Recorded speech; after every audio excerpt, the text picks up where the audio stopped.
Peter. Who, mine? But it's time. Forget it. Is that yours or mine? Not sure. It's always something. Mm-hmm.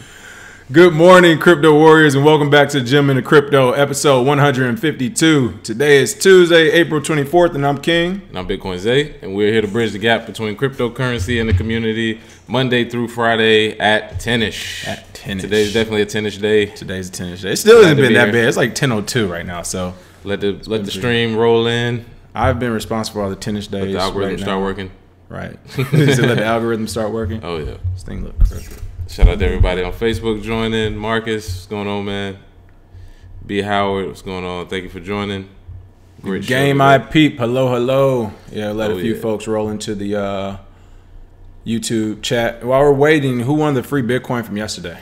So the free Bitcoin winner from yesterday is Alpha Glitch Music. Thank you for your comment about Ethereum and Ripple. If they were considered securities, would the price tank, or would it actually help the price because you could bring in institutional money? Good comment there where they basically said that the prices would actually do better because both of the companies would actually just turn into actual centralized companies at that point. If they were regarded as securities, it wouldn't actually affect the price.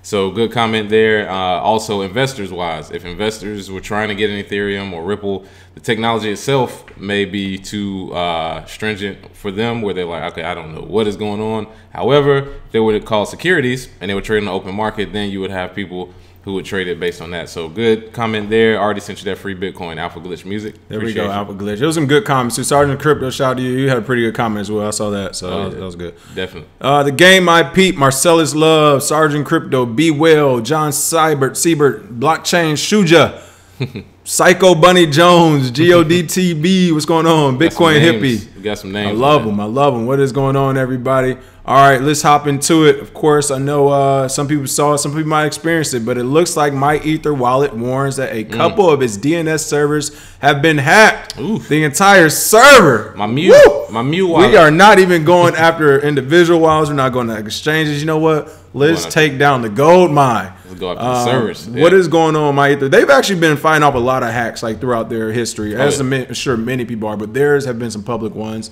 that they fought off. What's going on with this one? Well, as the ecosystem gets larger, basically what you're starting to see is an increase in wallets that are trying to get hacked as well as getting hacked, which we see here with MyEtherWallet. Basically, trying to get hacked. Yeah, well, technically, yeah, they make up their little stories, but right. Yeah, MyEtherWallet, basically 2 servers are reportedly down right now. I wouldn't use, if you have Ethereum ERC20 tokens saved on any MyEtherWallets, don't use it right now. I wouldn't use it. A lot of phishing going on right now based on the takeover of the servers. Until you have word from them on their Twitter or on their official site, blog or whatever. But I will say they were warned about this. I'm not, right. That's what one of the Twitter comments is saying right here. It took you long enough. Remember when @blue_protocol said this happened a few months ago, but you called them liars to save your reputation. That was pretty lame. Now people are losing lots of their wealth, all because of your greed. Congrats. That's from Love at Hannah Montana. The intersection of security and price. Woo, and they had the receipt right under there for the what was it, dated January 9th, 2018. At 9:58 a.m., Blue Protocol saying any website handling million, possibly billions, parentheses of dollars worth of value transfer daily should invest in basic DNS security measures. Hey, shots were fired. Show up at consensus and talk about it. MyEtherWallet. That is funny. These people go back and forth on Twitter in the crypto world, and it's like, dude, they have 100 conferences a year. Y'all can just go see each other and then talk about it in person. Well, if you want to discuss better DNS techniques, let them know. I like this comment. It's saying that compromised DNS servers are owned by Google. Is that true? Who knows? Maybe. Yeah, they could very well be owned by Google. However, regardless, it's your name. Yeah, your name's on it. Yeah, exactly. So yeah, they've had their problems. I know they've had a few phishing problems. They even have like a huge warning thing at the top. It's almost kind of it doesn't even match with the website, but they made it so big on purpose. So it'd be like, make sure you're using MyEtherWallet. Right. Like it's sort of intrusive on the website, but it's still for security purposes. This is what happens. Yeah, you can't keep your coins, in certain places. Unfortunately, it's one of those things where it looks like they have been called out. And hey, they're gonna have to face the music now. They better figure it out soon before they do lose their customer base. Oh yeah, it's always new ones popping up. Definitely a coordinated attack. Yeah, I agree. Right. What's going on, Madam Crypto? Crypto Q in the house. Dimitri, Torrance J Playlist, Crypto Lee. It's me, Boss Lady, Ramo. Everybody. Oh, yeah. Everybody on Facebook, too. Thank you for joining. That's crazy. All right. Here was a funny little bit of FUD that came out. Come on, Molly. Don't be publishing this nonsense. No. Best story of the day. She had to publish it. But, yeah, this is the best story of the day because it's showing two things. A, how far behind MIT is, and B, is MIT a dinosaur officially? Like, are they old and gone? I mean, I feel like I'm a lot smarter than them after reading this article today from them. I think they were playing devil's advocate. Okay, that's fair. I think so too. I really don't think they believe it, but I think they were doing this to show people that look, we're MIT and this is the best we can come up with. And okay, this still that's a fair. All right, there we go. Yeah. I like that point. Because MIT's they have blockchain. Come on, they're smart. Some of the smartest people in the world for sure. They've accepted Bitcoin since 2013. MIT comes up with 3 ways to destroy Bitcoin. The MIT Technology Review has published an article today, April 24th, called "Let's Destroy Bitcoin," detailing 3 ways that the cryptocurrency could be brought down. And all 3 trash. Yeah, all 3 of them were terrible. As Bitcoin they said, maybe they're just showing it that, hey, you can't actually do this. But the first option, according to the article, I'll just tell you the 3 options real quick, and we'll just tell you why this won't work, of course. First option was a government takeover of Bitcoin with the creation of a Federal Reserve-backed Fedcoin. Option 2 is a Facebook stealth takeover of Bitcoin, which involves a social media site creating a Bitcoin wallet for all its users, rewarding them in the crypto for interacting with ads to give them an ad-free experience. Mark trying to get if they let Facebook mine on their computers unused power. And third way was making Bitcoin irrelevant by creating by the creation of multiple new cryptocurrencies for every situation. All right, so let's jump up top real quick and just buzz through this. Yeah, let's shoot down all 3. Government take over Bitcoin with Fedcoin. Let's start. Who's buying that thing? Exactly. Well, first of all, let's start with the premise of cryptocurrency is centralized versus decentralized. Right. So when you throw in Fedcoin, automatically you know it's centralized, so you already know you're getting what you had before. No reason to have it. They may say it's more efficient that you can use it for day-to-day stuff. Right. However, if you have a different Fed coin for different countries, then you have the same thing we had before. You don't have a decentralized economy anymore. I mean, we honestly have a Fed coin. It's the U.S. dollar online. Yeah. And you bank, you how use many it. times you use dollars? Right. You know you use bank online. Currency anyway. So that's sort of kind of dead in the water because we already have a Fed coin, so that's gone. And then when you throw in the tokenized everything type world where there'll be a Toyota coin and a Tesla coin. And still won't be a Fed coin. Exactly. It still won't be a Fed coin. And even if you tokenize it, like we said, you have to have the security, the immutability of Bitcoin, as well as the community to surround it as well. You know, you can have corporate takeovers where, let's say Tesla's like, we got enough money, let's have a Tesla coin, anybody can use it. Cool. It will have to be either a stable coin that held its value so you could use it, or it would have to be a manipulated coin so that it would constantly rise in value over years. And either way, it's not decentralized. So that's the second argument as well. And then Facebook wallet. Come on. First of all, only people who use a Facebook wallet are grandparents at this point. Man. The people who use Facebook religiously are still writing checks. All right, let's just throw that out there. Yeah, they're on the check chain. Secondly, I mean, if Facebook ever had a chance, it definitely was before the last 2 weeks. All right, I don't think anybody is going to get any currency after or anything. Ads? Right, come on. Now you want to come on. Facebook, Mark Zuckerberg, you showed who you really are twice over again. You know, people saw it a long time ago. They saw it again now. Yeah. I don't think nobody. It'll be more. This would be a better statement if they said maybe an Instagram coin or a Twitter coin. Like, all right, I could see like, all right, it might be able to get some young, you know, influential people on board, but Facebook. Nah. Mark Zuckerberg's robot software can't adjust. He has one setting on it, so too funny. Yeah, but Winklevoss brothers, he don't know how to respond to a real threat. But if it is what you say, kind of like MIT is just showcasing, here are the best possibilities we can come up with. If those are the best things to destroy Bitcoin, people, bullish signal right there. All right. Oh yeah. And we always ask people. People say, "Well, what happens if somebody takes it over? If something happens, the price will shoot up." I always tell people, like, stupid the harder it is to get, the more it's going to be worth it. Supply and demand, people. Oh yeah. All right. What else is going on? Walmart is ready to use blockchain for its live food business. What is Walmart doing with blockchain? Oh yeah. Well, it looks like Walmart is jumping into the blockchain business. There we go. Officially, with putting their food on the blockchain, which is very important. They're saying that they can show you from farm to table exactly where your produce, meat, and everything came from, and it actually reduced their time to track it from 6 days to 2 seconds. What? So, in the report, that's basically what it says is, you know, the efficiency that it shows. Come on, man, money wise, if you can get something done in 2 seconds that used to take you 6 days, this is the future, people. So if Walmart, the biggest company in America, can basically accept the blockchain, why can't you, person out there who keeps thinking it's going away? Right. Or if there are doubters, basically it's like after a while you're going to be shopping at Walmart using blockchain technology indirectly and you don't even know it. I mean, they already got QR codes. If you go there now, like if you have a Walmart savings thing or a Walmart card or something, they already have a QR code. So the next natural step, hey, they either gonna have their own cryptocurrency or maybe start accepting Bitcoin. So when you have 20 lanes and only 3 are open, you have to do things to kind of make it more efficient and speed it up. So exactly, yeah. That's, I mean, 6 days. You said what? A few seconds? Still, yeah. And they still won't have enough vanilla extract for Thanksgiving. I can guarantee. It's still gonna run out of vanilla extract. Wow.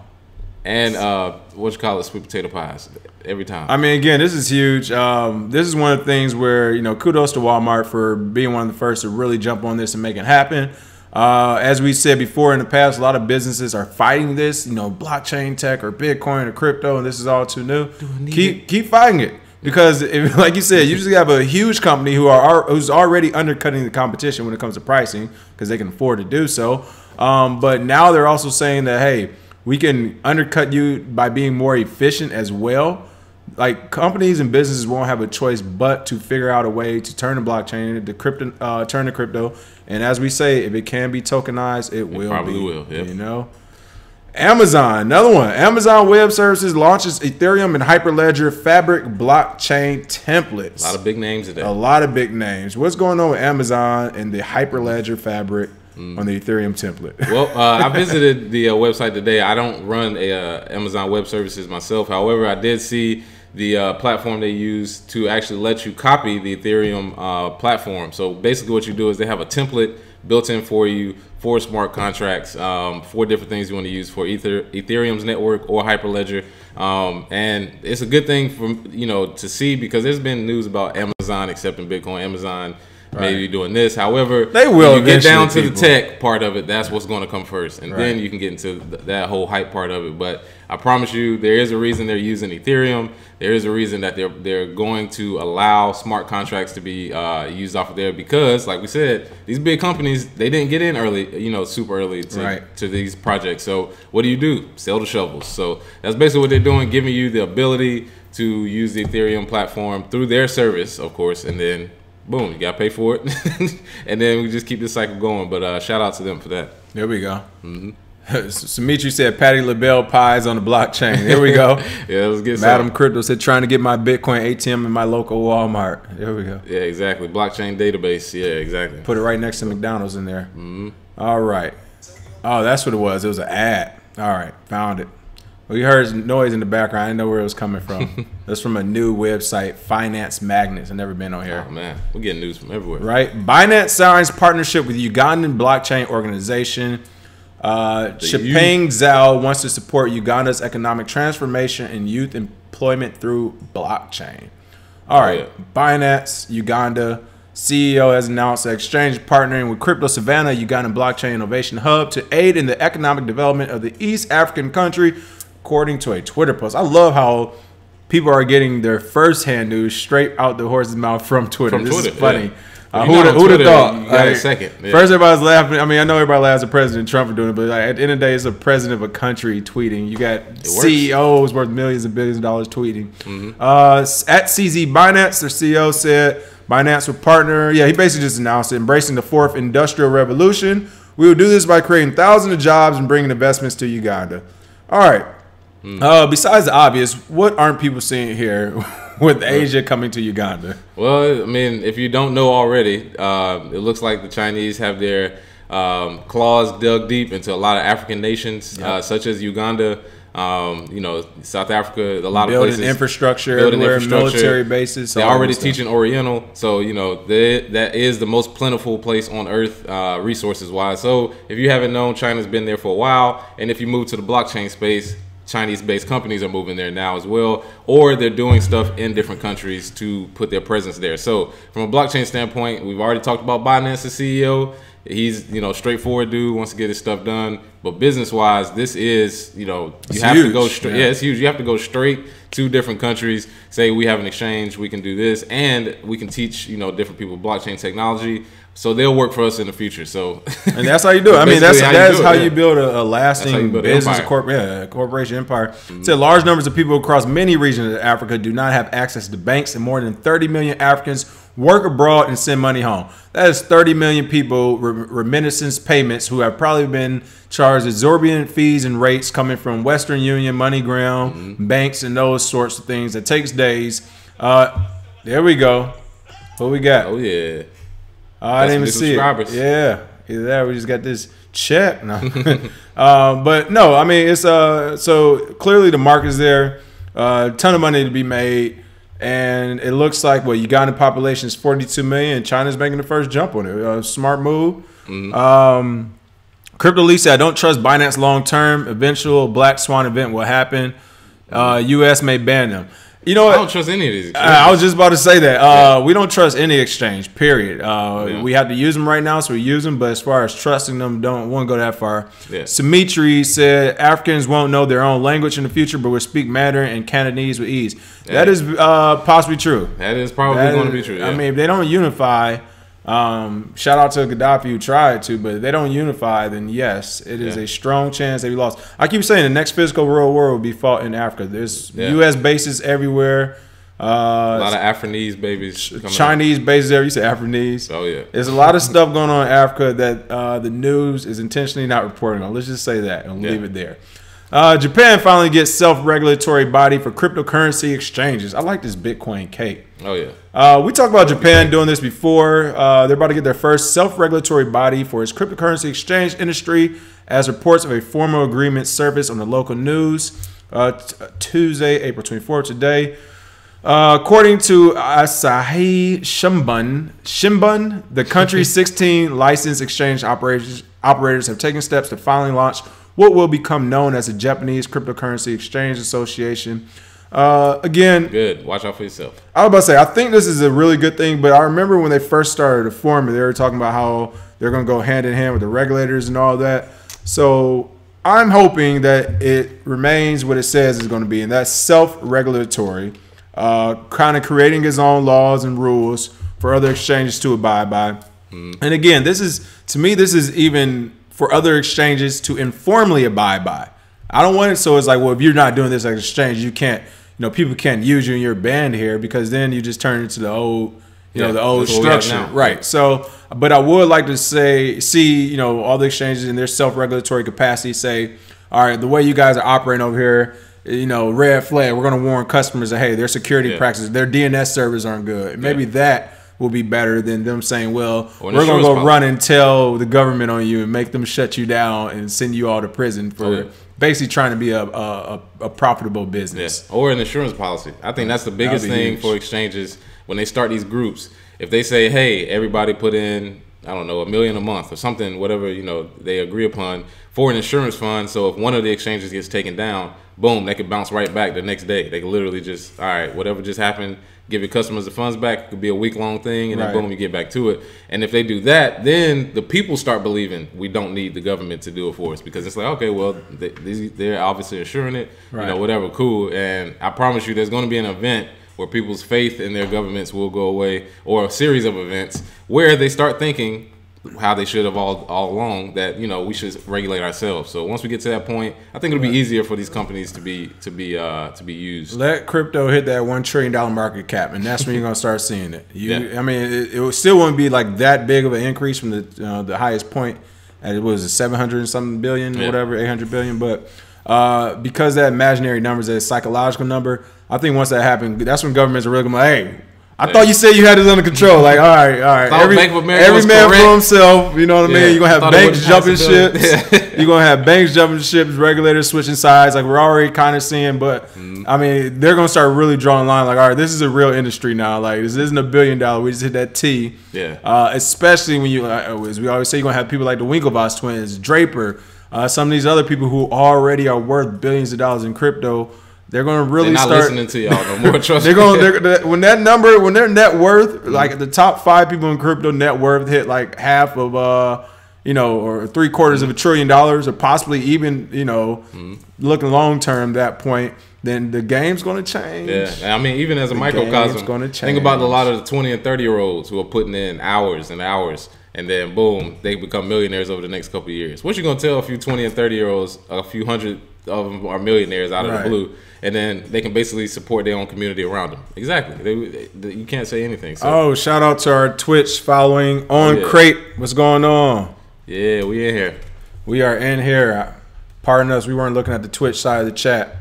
Korea's largest telecom operator announces blockchain service for asset management. This was pretty big. Oh, yeah. Pretty cool story as well. South Korean telecommunications operator SK Telecom announced the release of an asset management service with blockchain tech, as well as a platform for linking blockchain startups with investors. Local news outlet The Korea Herald reported today.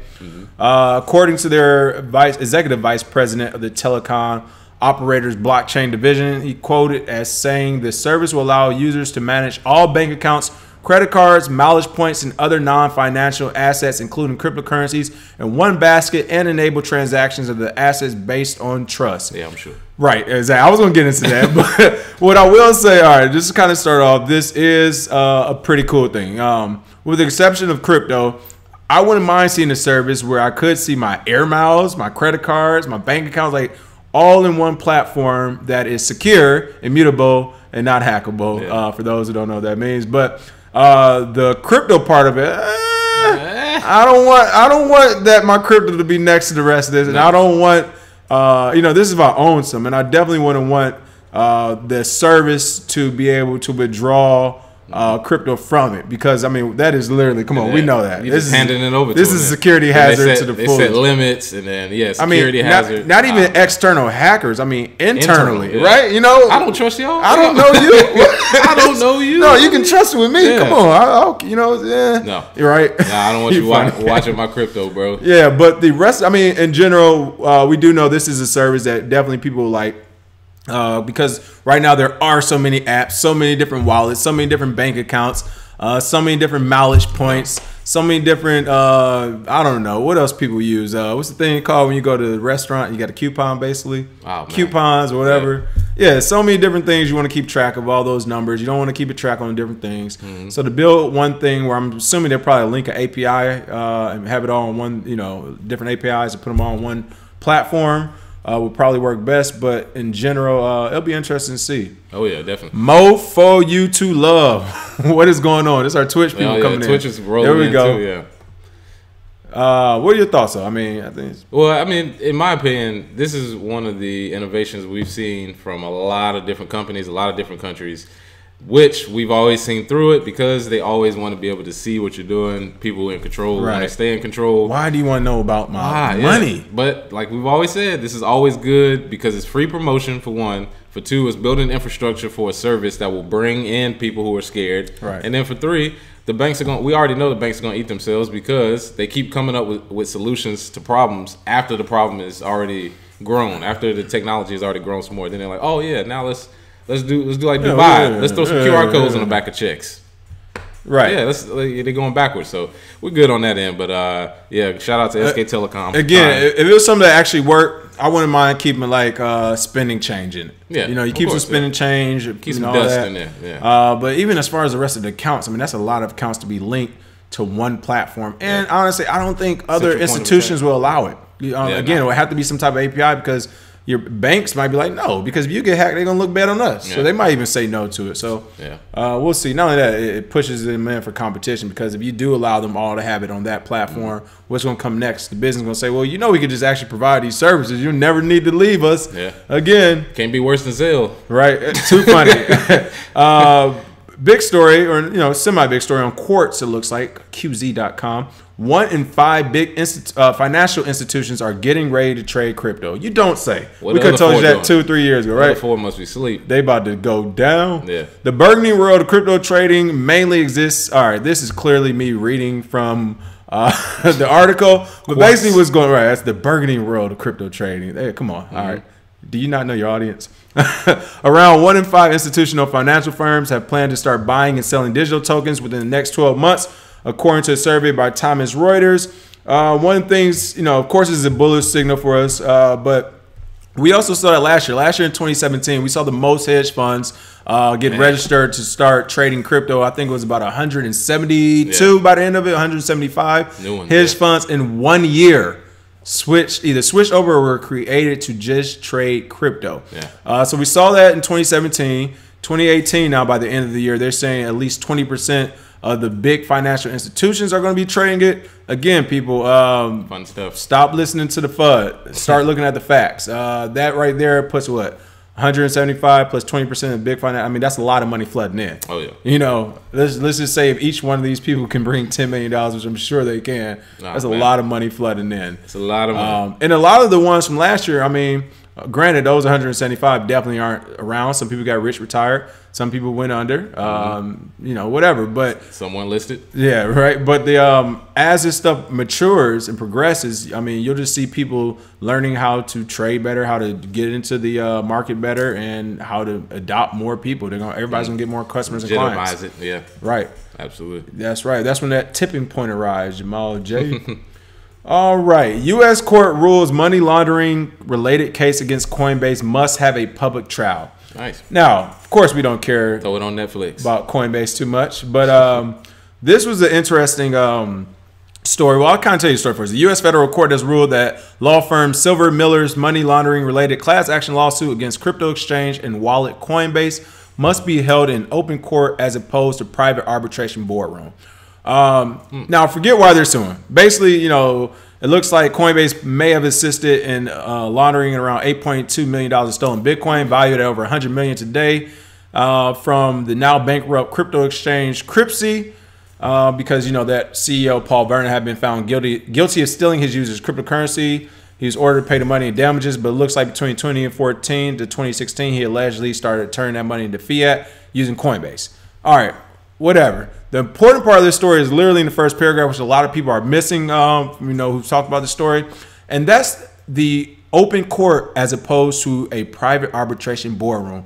People, if the regulators, if the courts, if the laws decide to go in this direction with the open court, it will set a precedent. Because if you don't know, which I'm sure many of our viewers do because they've been in crypto, I'm sure they've been did overrun by some of these exchanges as well. But almost every exchange as of last year, it's always been their terms of service, but they all officially changed it.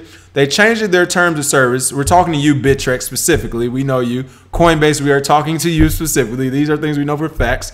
They changed their terms of service. So not only, they basically put it, you can't sue them, which is a lie. You just need more lawyers with more money, basically, than they have. Money. You need to have some backing. But they try to make it in their terms of service where not only can you not sue them, but in order to do any type of arbitration, it had to be private arbitration, not open court. For those who don't know what that means, a private arbitration say, hey, Bittrex, hey, Coinbase, hey, whoever, Binance, I have a problem with the way you did it. In this case, they're saying Coinbase, they're trying to sue them for negligence. So again, Bittrex, we're trying to sue you for negligence. Coinbase, negligence, all these things which have happened in the past. And they're coming back saying, well, according to our terms of service that you agreed to because you're using this site, you can't do anything in open court. You have to come to a private arbitration. The private arbitration consists of these exchanges. Think of Coinbase, now a multi-billion-dollar exchange, having their team of private lawyers, which are some of the biggest lawyers in the world, not the nation, in the world. They moonwalking into the courtroom. Right. They're like, and what you do, you have to go see them in their offices, wherever their location is, and you sit down with their lawyer, and then he or she decides the outcome of that case. So you have to go face off with their private lawyers, and they decide the outcome. That is what private arbitration is. And they can drag it out for you. And the only way you could really fight that back is if you somehow happen to be one of the people who say, hey, I got my high power lawyer over here too, who has just as big as firm as you, and you will answer this, or you will. And by that time, if you're that type of person, they'll figure it out quietly. But for the by and large amount of people, that private arbitration is a death sentence. You will not get anything out of it. You'll waste your time and money. Right now, if this law firm, Silver Miller's law firm, can make this go to open court, again, that would set the precedent for exchanges being negligent. Keyword negligent.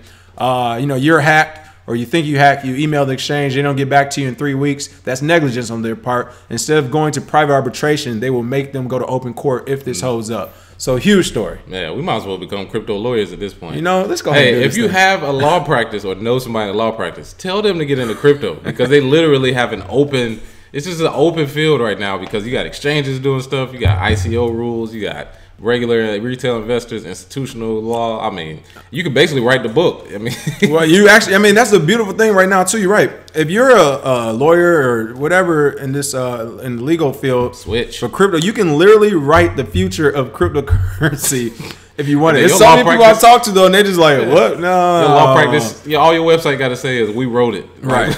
Yeah. So.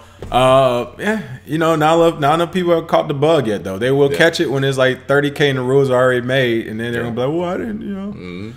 Last two quick stories. Want to kind of follow up some stories we've been talking about throughout the week. Of course, in India, you remember the extortion case where about 10 police officers and stuff allegedly beat up a couple of people, kidnapped and beat up some people for their Bitcoin. Well, it looks like the police superintendent was arrested in connection with that case of Bitcoin extortion. Word. Who would have thought the police superintendent will be involved? I don't know. I mean, I thought that was pretty interesting. What's your thoughts? Well, I mean, oversight-wise, they have to see what their employees are doing. You got 10 police officers just disappeared off watch? Yeah, exactly. I was saying, 10 people disappeared. He just waited. Don't see anything. And then looked back at the monitor and was like, oh, yeah, these 10 people. Yeah, it's one of those things where from a law standpoint, you should be embarrassed if you work for them because you're like, all right, y'all are obviously doing some undercover stuff. And if you're a regular consumer in a country like this, like in India or anywhere, where, you know, the police can basically take your stuff and then they all in on it. You don't want that to happen in the crypto world because at that point you're like, all right, well, now we're really back into where we are before. So crypto world is supposed to free you. It's not really supposed to be what he's stealing from other people. It's enough money out here for everybody. That's what they don't get. They don't have to steal. I don't understand anything about Bitcoin, so I'm just gonna steal it and scam. It's like, dude, it's so many ways to make money. Learn it and just jump in. Yeah, but it's all good. All right. And last but not least, suspect in Iceland Bitcoin mining heist. You might remember that. Arrested in Amsterdam. We've been talking about this story because we were sure this would be in the Bitcoin movie, at least 10 seconds of it for a short clip. But you remember in Iceland, they call it the Iceland Bitcoin heist, the big heist or whatever. It was one of the biggest in their history, where three suspects or so stole about $1.99 million worth of equipment, GPUs, and all that good stuff. They arrested some of the guys. One of them fled from Sweden, stole a passport, hopped on a plane. To where did he go? I think he went to Amsterdam. Who knows? I mean, it's bouncing all over. It's an amazing story. Terrible. Right. You said terrible. I'm like, it's an amazing story. I just like it because, I mean, hey, this is real life and you don't even have to watch a movie, people. Yeah. But it looks like they caught him in Amsterdam, and he's actually, what is he? He actually had a great rebuttal to this. He said he's going to challenge his 2.5-month custody at the European Court of Human Rights. My man broke out and then said, I'm going to show up to court and tell you why I broke out. For an international court. And that's what I was actually thinking about that the other day. With a lot of the issues here in America, we see some of the issues. People keep going to their local magistrates and judges and courts that keep sentencing that community or that population. I'm like, go to the United Nations, go to the international courts against the country. Like, you can do that, people. That is your right as a human being on this earth. So get a second opinion, people. Right. While I don't think this will work for him, I do give him props by saying, you all can't judge me. Take this to the highest court in the land. I didn't leave the window open. Right. The window was left open for me. I was just walking and tripped out the window. I don't know what happened. As far as the I just kept walking. As far as it goes for the Bitcoin movie, we thought that was a pretty interesting story to follow up on. Again, people, all these stories, right now, these are allegedly, because at the end of the day, you have to remember, governments are fighting this thing. So I don't know if these stories are real or not, as far as did these people really do these things, or are these fall guys and girls for their governments because they actually did something else in crypto, but they can't come out and say, well, they were trading Bitcoin, we want to arrest them. Instead, they're going to say, well, a lot of stuff going on. They were doing X, Y, and Z, so we arrested them, whether it be true or not. So I'm saying allegedly on everything. Oh, yeah, we definitely see it, though. Right. Other than that, John Cyber said modern day train heist. That's pretty funny. That's true. Oh, yeah. Other than that, what are we doing for the free Bitcoin day? All right, so for the free Bitcoin, let's continue the conversation about MIT's report, 3 ways to kill Bitcoin. How could you kill Bitcoin? If somebody could come up with a way to kill it, if you can't, then maybe that should be a bullet signal in your mind. Like I said, put how you could kill Bitcoin, put your public address, and we'll send you that free Bitcoin. For my Facebook people, make sure you put the comments on YouTube. Subscribe while you're there, and we'll send that free Bitcoin to the winner. There we go. And right now, for those watching us on Twitch, hey, Harley Difficult, thanks for hosting us. Harley Difficult is hosting us for a lot of viewers right now. On Crate, more for you to love. That's a pretty funny name. Thanks for watching us right now. We only give out the free Bitcoin on YouTube, so you can go after this video and put your answer to that question in the comment section. But soon we will have a lot of cool stuff going on Twitch as well, because their system is actually it might be beating YouTube as far as some points and things go. So we'll be trying to do some things on Twitch. As always, you can listen to us on Google Play Music, Spotify, Apple Podcasts, app, iHeartRadio, TuneIn Radio. Make sure you rate on the Apple Podcast. And of course, you can find us at www.kirbycrypto.com or our social media handles at KirbyCrypto. Oh, yeah. Cheers, and we will see you all tomorrow. Have a good one, people. All right.